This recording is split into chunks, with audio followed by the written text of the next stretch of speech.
Hello, my YouTube family. I welcome you all to your very own channel Next Gen Teachers. हम कर रहे हैं learning and teaching BEd first year की तैयारी और आज मैं आपके लिए लेकर आई हूँ कुछ इम्पॉर्टेंट टर्म्स और डेफिनेशंस जो आपके एग्ज़ाम में बहुत काम आने वाली हैं। तो चलिए बिना टाइम वेस्ट किए लेट्स गेट स्टार्टेड। तो फर्स्ट टर्म हमारी जो है वो हमारी फर्स्ट यूनिट से है टीचिंग। अब टीचिंग क्या होती है? टीचिंग का मतलब अगर हम हिंदी में कहें तो पढ़ाना, लेकिन इंग्लिश के अंदर अगर आपको एग्जाम में ये लिखने के लिए आ जाए तो आप टर्म ऐसे यूज़ करेंगे। Teaching is a planned process और of guiding and facilitating learning in order to bring about desirable changes in the learner's knowledge, skills, attitudes and behavior. तो टीचिंग जो है एक प्लान्ड प्रोसेस होती है किसी भी लर्नर को गाइड करने के लिए या फिर फैसिलिटेट करने के लिए, ताकि उनके बिहेवियर में जो डिज़ायरेबल चेंज वो चाहते हैं वैसा एक डिज़ायरेबल चेंज आए, उनकी नॉलेज में गेन हो, उनकी नॉलेज में चेंज आए, उनकी स्किल्स जो हैं वो इन्हांस हो, एटीट्यूड में डिज़ायरेबल चेंज आए और बिहेवियर भी बेटर हो। तो टीचिंग जो है एक ऐसी प्रोसेस है जिसके अंदर हम लर्नर को गाइड भी करते हैं और फैसिलिटेट भी करते हैं। नेक्स्ट टर्म है learning. Now learning is a relatively permanent change in behavior, knowledge or skill that occurs as a result of experience and practice. तो लर्निंग क्या है? लर्निंग भी चेंज इन बिहेवियर ही है, लेकिन ये लर्नर के लिए है। Teaching is a process to teach and learning is a process to change one's behaviour. तो जब लर्नर का खुद का बिहेवियर चेंज होता है पॉजिटिव मैनर में, जब वो कोई नॉलेज गेन करता है, स्किल सीखता है, किससे? अपने एक्सपीरियंस के रिजल्ट से या फिर किसी चीज़ को प्रैक्टिस करके, उसे हम लर्निंग कहते हैं। नेक्स्ट है इंस्ट्रक्शन। ना instruction is the act of providing information, directions और knowledge to learners for achieving specific objectives. तो टीचर जो है वो कुछ इंस्ट्रक्शंस बच्चों को देती हैं, अपने लर्नर्स को देती हैं, जिससे कि उनको कोई इन्फॉर्मेशन मिले, डायरेक्शन मिले और किसी तरीके की कोई नॉलेज मिलती है, जिससे कि वो जो अपने ऑब्जेक्टिव्स हैं उनको अचीव कर पाते हैं। किसी स्पेसिफिक ऑब्जेक्टिव के लिए जो है टीचर बच्चों को पढ़ाती है और उस ऑब्जेक्टिव को अचीव करने के लिए बच्चों को अलग अलग तरीके की इंफॉर्मेशंस, डायरेक्शंस और नॉलेज प्रोवाइड करवाती है, ताकि वो जो लर्निंग ऑब्जेक्टिव सोच के बैठी हैं उसे वो आसानी से अचीव कर पाएँ। नेक्स्ट है training. Training is a systematic process of developing specific skills, habits and competence through practice and experience. So training क्या है? ट्रेनिंग एक सिस्टमैटिक प्रोसेस है ताकि किसी भी लर्नर का जो है स्पेसिफिक स्किल डेवलप हो सके, किसी एक तरीके की हैबिट उनके अंदर डेवलप हो सके और कॉम्पिटेंस आ सके। ये सब चीज़ें कैसे होती है? प्रैक्टिस करने से और एक्सपीरियंस लेने से। तो ट्रेनिंग जो है एक तरीके की प्रैक्टिस है, एक तरीका का एक्सपीरियंस है, जिससे कि लर्नर जो है एक सिस्टमैटिक प्रोसेस में अपनी स्किल्स को डेवलप करता है। नेक्स्ट है conditioning. Now conditioning is a learning process in which behaviour is shaped through stimulus, response, association and reinforcement.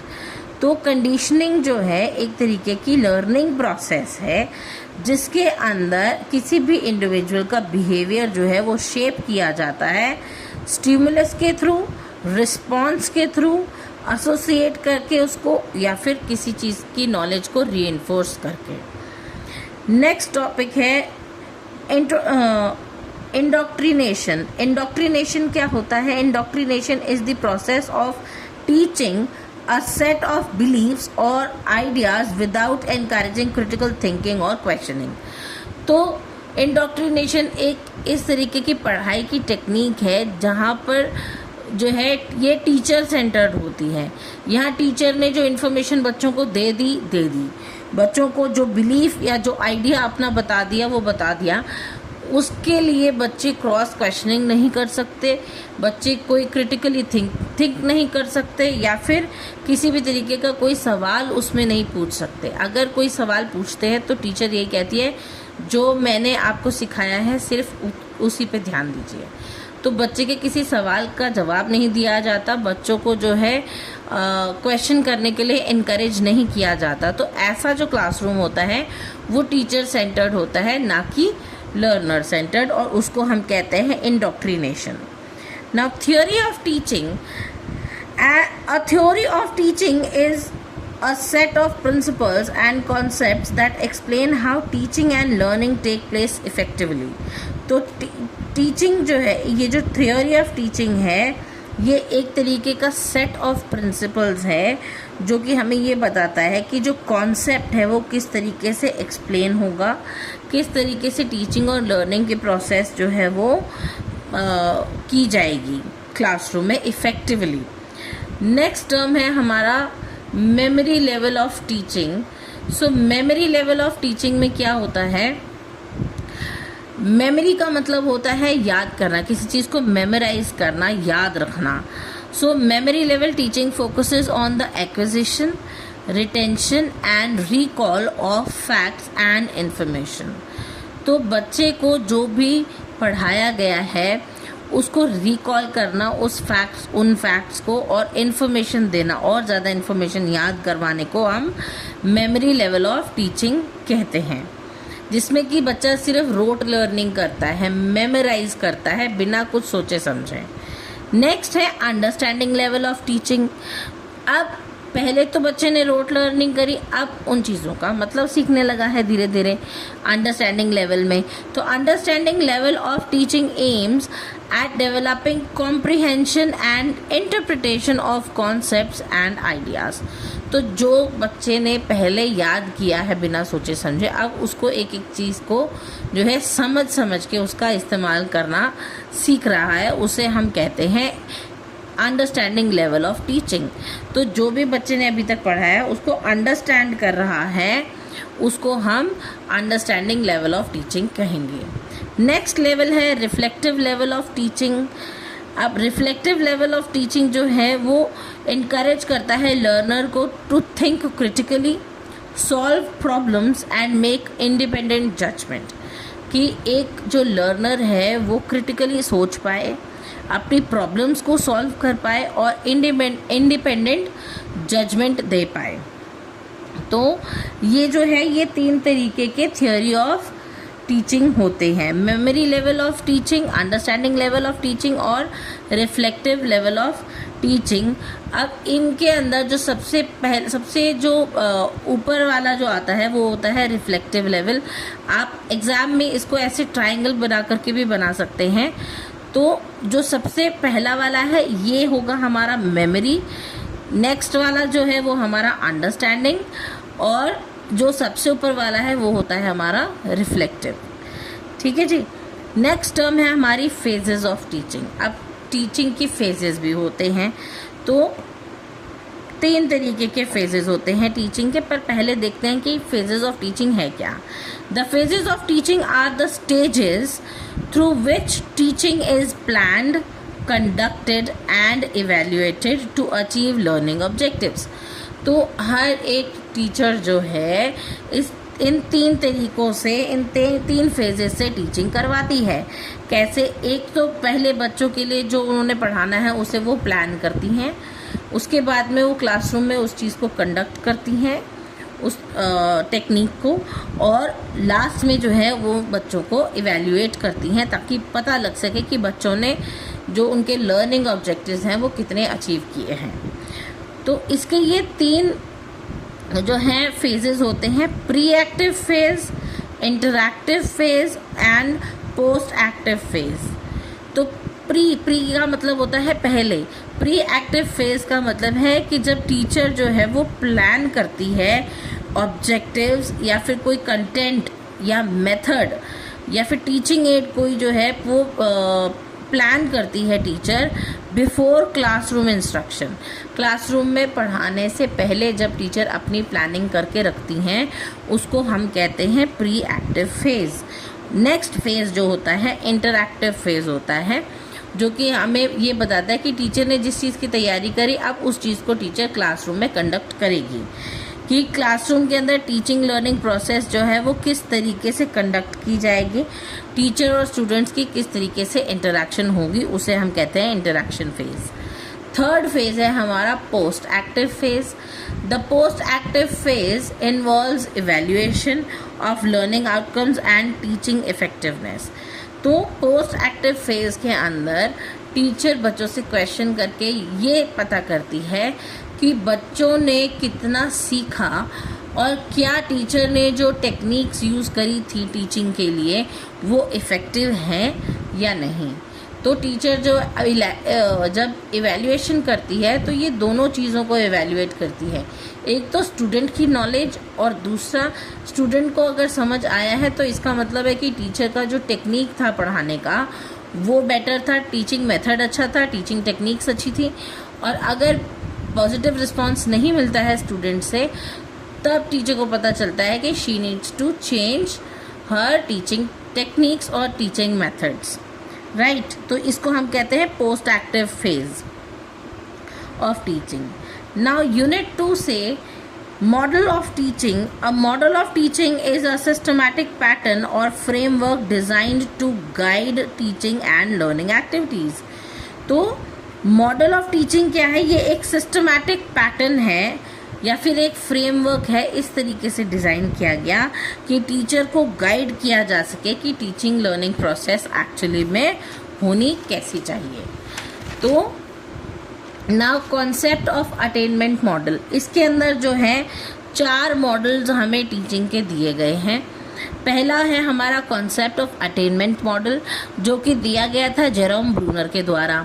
अब जेरोम ब्रूनर जो हैं इन्होंने हमारे को अटेनमेंट मॉडल का कॉन्सेप्ट दिया था और ये समझाया था कि it helps learners identify and understand concept through examples and non examples. तो बच्चों को, लर्नर्स को जो है एग्जाम्पल्स और नॉन एग्जाम्पल्स के थ्रू जो कॉन्सेप्ट समझाया जाता है वो उसे हम अटेनमेंट मॉडल कहते हैं। नेक्स्ट है mastery learning model. Now mastery learning model जो है ये एक इस तरीके की टीचिंग मॉडल था जहाँ पर स्टूडेंट्स को कोई भी कंटेंट या कोई भी टॉपिक इस हद तक कि समझा दिया जाए कि बच्चा उसमें मास्टरी हासिल कर ले।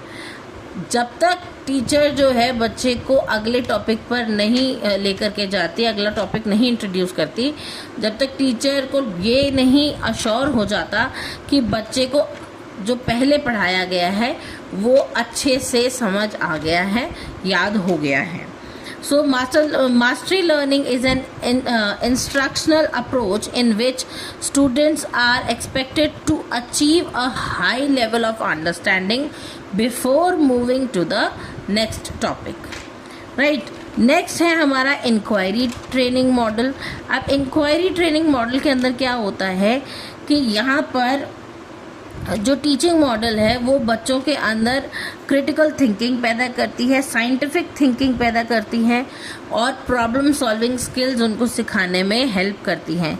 यहाँ पर बच्चे हर एक टॉपिक को इन्वेस्टिगेट करते हैं और इंक्वायर करते हैं।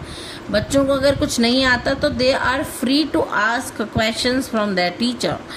तो इंक्वायरी टीचिंग ट्रेनिंग मॉडल जो है इसे हम कहते हैं inquiry training model is a teaching model that develops students scientific thinking and problem solving skills through investigation and inquiry.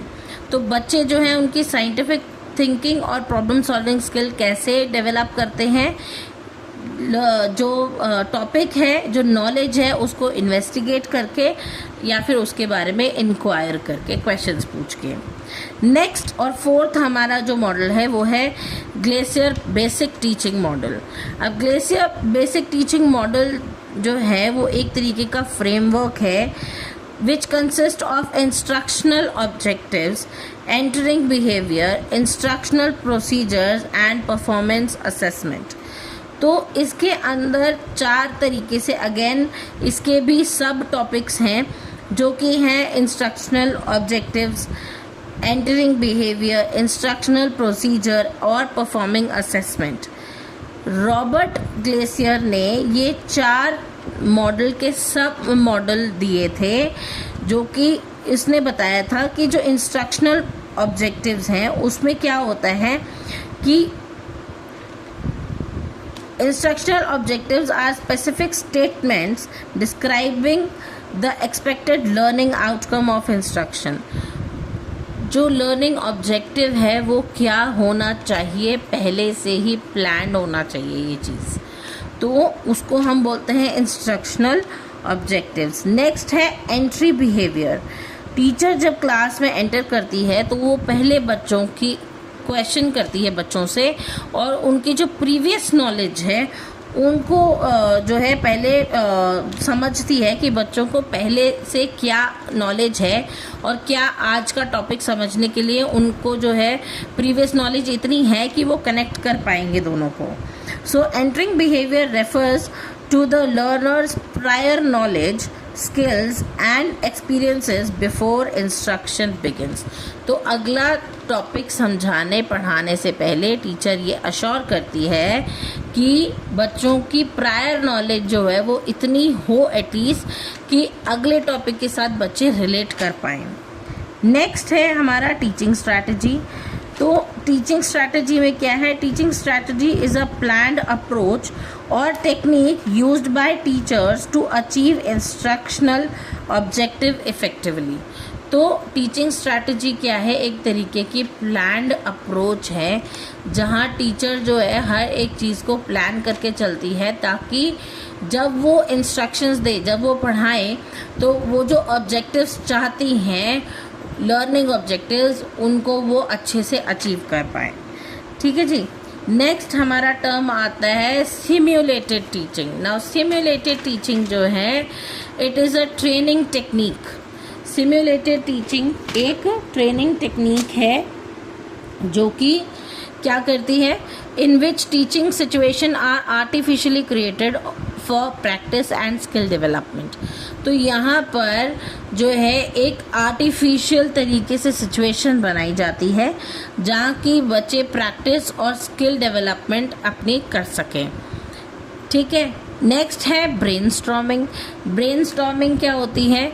It is a group creativity technique used to generate a large number of ideas without criticism. Brainstorming का मतलब है कि हर एक बच्चे को एक topic के बारे में सोचने के लिए कहा जाए और पॉजिटिव सोचने के लिए कहा जाए, उसमें कोई क्रिटिसिज्म ना हो।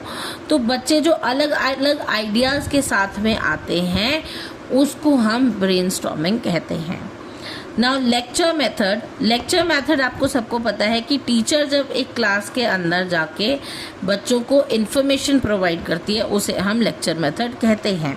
Lecture method is a teacher centred instructional strategy in which information is presented verbally to learners. Teacher जो है बच्चों को वर्बली कोई इन्फॉर्मेशन देती है उसे हम लेक्चर मेथड कहते हैं। और ये जो लेक्चर मेथड है ये टोटली टीचर सेंटर्ड टेक्निक होती है। इसके अंदर बच्चे जो होते हैं वो पैसिव होते हैं और टीचर जो है वो एक्टिव होती है। राइट। नेक्स्ट है हमारा डेमोन्स्ट्रेशन मेथड। डेमोन्स्ट्रेशन मेथड का मतलब होता है कोई भी चीज़ को करके दिखाना, किसी भी चीज़ को डेमोन्स्ट्रेट करके दिखाना, उसके कोई एक्सपेरिमेंट्स करके दिखाना, या फिर लर्निंग बाय डूइंग जैसे हम करते हैं। तो किसी भी लेवल किसी भी टॉपिक को जो है टीचर बच्चों को डेमोन्स्ट्रेट करके दिखाती है और बताती है ताकि बच्चे उस चीज़ को याद कर सकें। Demonstration method is a teaching method in which a process, skill or experiment is shown to learners for better understanding।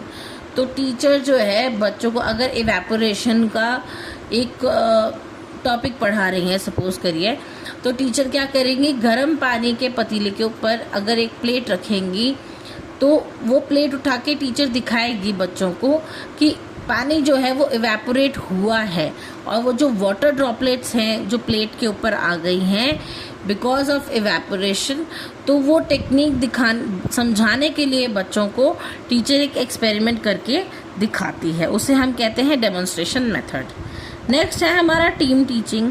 Team teaching जो है एक कोऑपरेटिव टीचिंग होती है जिसके अंदर 2 या 2 से ज़्यादा टीचर्स जो हैं मिल करके टॉपिक्स को प्लान करती हैं, बच्चों को पढ़ाती हैं और इवैल्यूएट भी करती हैं।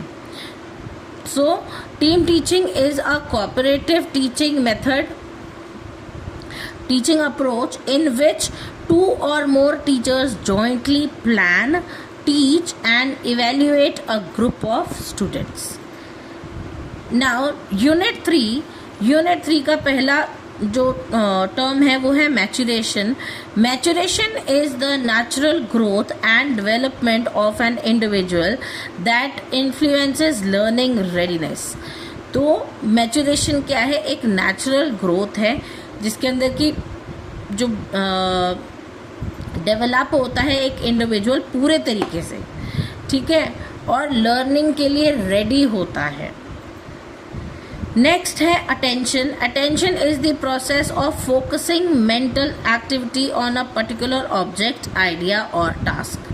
तो अटेंशन जो है एक तरीके का फोकस होता है, एक मेंटल एक्टिविटी होती है किसी भी चीज़ के ऊपर फोकस करने की, चाहे वो कोई भी टॉपिक हो, ऑब्जेक्ट हो, आइडिया हो या फिर टास्क हो, राइट। नेक्स्ट टर्म है हमारी सिलेक्टिव अटेंशन। अब कुछ बच्चे ऐसे होते हैं जो कि सिलेक्टिवली किसी चीज़ पर अटेंशन देते हैं, स्पेशली उन चीज़ों पर जो उनको बहुत ज़्यादा जो है अच्छी लगती है, जिनसे वो जल्दी कनेक्ट कर पाते हैं, तो बच्चे उस चीज़ पे ज़्यादा फोकस करते हैं, अटेंशन देते हैं। तो selective attention is the ability to focus on relevant stimuli while ignoring irrelevant information. जो इंफॉर्मेशन उनके काम की है उस पर वो तवज्जो देते हैं, उस पर वो ध्यान देते हैं लर्नर्स, और जो चीज़ उनके काम की नहीं है, जो इंफॉर्मेशन उनके लिए इररेलेवेंट है, उसके ऊपर वो ध्यान नहीं देते हैं, राइट। नेक्स्ट टर्म है हमारी सस्टेन्ड अटेंशन। अब सस्टेन्ड अटेंशन क्या होती है? Sustained attention is the ability to maintain concentration on a task for an extended period. आप काफ़ी देर तक एक ही चीज़ के ऊपर फोकस करके रखेंगे तो उसे कहेंगे sustained attention.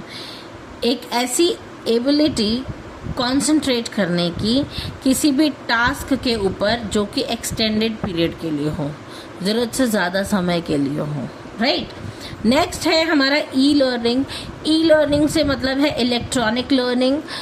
E-learning is learning that takes place through electronic technologies such as computers, the internet and digital devices.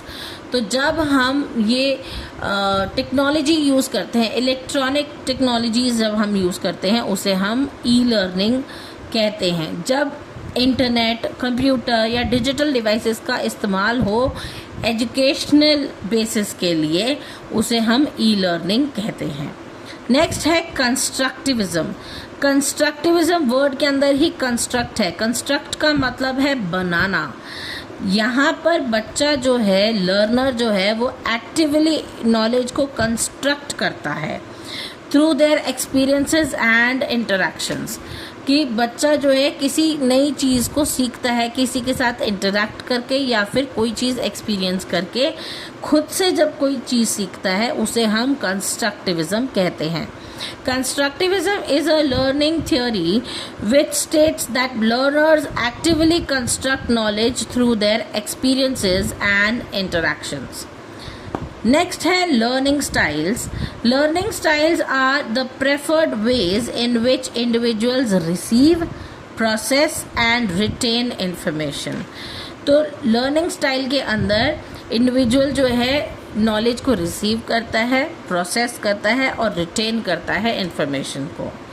Teacher behaviour refers to the action, attitudes and interaction of a teacher that influence student learning. तो teacher behaviour जो है वो बहुत ज़्यादा ज़रूरी होता है, क्योंकि टीचर के किए हुए एक्शंस, एटीट्यूड्स और बच्चों के साथ में जिस तरीके का इंटरेक्शन टीचर करती है वो बच्चों की लर्निंग के ऊपर बहुत ज़्यादा इम्पैक्ट डालता है। बच्चों को उस चीज़ बहुत ज़्यादा इन्फ्लुएंस करता है टीचर का बिहेवियर। नेक्स्ट है Flanders interaction analysis. Now it is a system developed by Ned Flanders for studying classroom verbal interaction between teachers and students. तो नेड फ्लेंडर ने जो है एक इंटरैक्शन एनालिसिस दिया था। एक चार्ट के अंदर जो है बच्चों को 10 कैटेगरीज दी गई थी, जिसके अंदर जो है कोई भी अगर प्रिंसिपल हैं या फिर कोई कोऑर्डिनेटर है, वो क्लास के अंदर जा कर के चुपचाप लास्ट डेस्क पर बैठेंगी बिना किसी को डिस्टर्ब किए और टीचर को एनालाइज करती हैं कि टीचर और बच्चों के बीच में किस तरीके का इंटरेक्शन हो रहा है, राइट। टीचर किस तरीके से पढ़ा रही है, किस तरीके से बच्चों का जो रिस्पॉन्स है वो आ रहा है, या फिर बच्चों के रिस्पॉन्स को कितना पॉजिटिवली टीचर जो है वो ले रही हैं, राइट। तो फ्लेंडर इंटरैक्शन एनालिसिस तो ये था। नेक्स्ट है हमारा ICT, that is information and communication technology. ICT refers to technologies used for collecting, storing, processing and communicating information in educational setting. तो एजुकेशनल सेटिंग के अंदर जितनी भी नॉलेज कलेक्ट करना, स्टोर करना या प्रोसेस करना या फिर उसको कम्युनिकेशन के हेल्प से जो है इंफॉर्मेशन को कम्युनिकेट करना, एक दूसरे को पहुंचाना, ट्रांसमिट करना जिसे हम कहते हैं, अब वो अगर किसी चीज़ से होता है तो उसे हम ICT कहते हैं, यानी कि इंफॉर्मेशन एंड कम्युनिकेशन टेक्नोलॉजी। आज के मॉडर्न वर्ल्ड में हम ICT का यूज़ करते हैं। फॉर एग्जांपल अभी मैं आपको पढ़ा रही हूँ और आप अपनी कन्वीनियंस के हिसाब से जब आपको टाइम मिलता है आप ये वीडियो देख सकते हैं, राइट। तो ये जो वीडियो है ये भी एक टेक्नोलॉजी बेस्ड चीज़ है। इससे आपको जो है इन्फॉर्मेशन मिल रही है और मैं आपसे कम्युनिकेट कर पा रही हूँ। अगर आपको मुझसे कम्युनिकेट करना है तो आप कमेंट सेक्शंस में अपने क्वेरीज लिख सकते हैं, या आपका जो भी डाउट है या कोई भी बात है जो आप मुझसे कहना चाहते हैं वो आप अपने कमेंट बॉक्स में ड्रॉप कर सकते हैं। इस तरीके से हम कम्युनिकेट करते हैं, राइट। मैं आपको इन्फॉर्मेशन प्रोवाइड करवा रही हूँ और आपके साथ कम्युनिकेट कर रही हूँ। कमेंट बॉक्स में आप मेरे साथ कम्युनिकेट कर सकते हैं। तो ये ICT की वजह से ही होता है, राइट। यूनिट 4 है। यूनिट 4 का फर्स्ट टर्म है इवैल्यूएशन। ना इवैल्यूएशन का क्या मतलब है? इवैल्यूएशन का मतलब है ये एक सिस्टमैटिक प्रोसेस है जिसके अंदर टीचर ये चेक करती है कि बच्चे ने जो है लर्निंग ऑब्जेक्टिव कितने सक्सेसफुली अचीव किए हैं, right. Evaluation is the systematic process of determining the extent to which educational objectives have been achieved. तो educational objectives जो हैं वो कितने अचीव हुए हैं टीचर वो evaluation के थ्रू पता लगाती हैं। नेक्स्ट है हमारा measurement. Now measurement क्या होता है? Measurement is the process of assigning numerical values. Numerical values जो है वो जब दी जाती हैं किसी भी इंडिविजुअल के परफॉर्मेंस को देख करके, उनके कैरेक्टरिस्टिक्स को देख करके, तो किसी भी रूल के तहत उसको हम कहते हैं मेजरमेंट, राइट। कि अगर हम कहें कि हमें एग्ज़ाम क्लियर करना है, 100 मार्क्स का एग्ज़ाम है तो हमें 33 मार्क्स तो चाहिए। तो अगर हमारे 33 मार्क्स आ जाते हैं तो हम पास हैं, नहीं तो हम फेल कैटेगरी में आते हैं। तो उसके लिए हमें क्या करते हैं, मेजरमेंट की ज़रूरत पड़ती है। तो टीचर जो है वो मेजर करती है न्यूमेरिकल वैल्यूज़ के अकॉर्डिंगली, क्योंकि जो रूल्स इस्टेब्लिश किए गए हैं किसी भी इंडिविजुअल की परफॉर्मेंस को जो है, कैरेक्टरिस्टिक्स को जो है वो मेजर किया जाता है कि क्या वो इस लायक हैं कि वो अगले ग्रेड में जा सकें, अगली क्लास में जा सकें, राइट। नेक्स्ट है हमारा assessment. Assessment is the process of collecting and interpreting information about students learning and performance.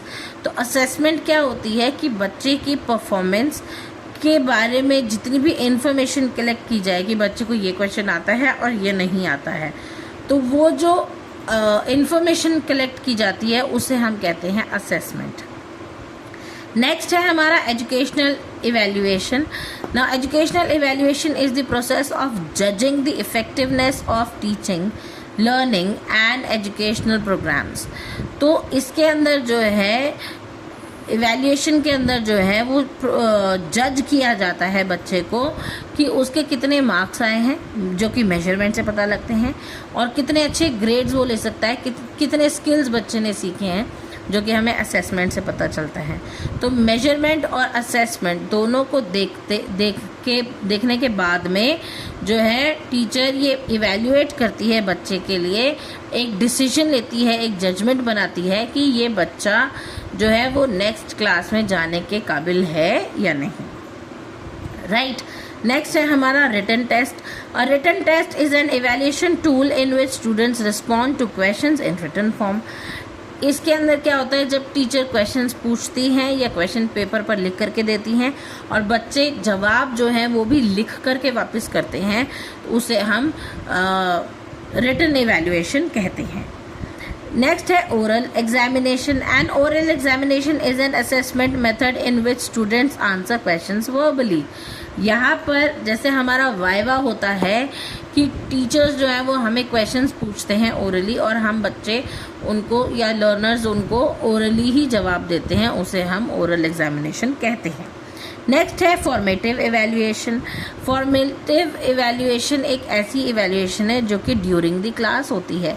Teacher कुछ पढ़ा रही है और बीच बीच में से क्वेश्चंस पूछ रही है, ये चेक करने के लिए कि बच्चे जो हैं वो कितना ही समझ पा रहे हैं।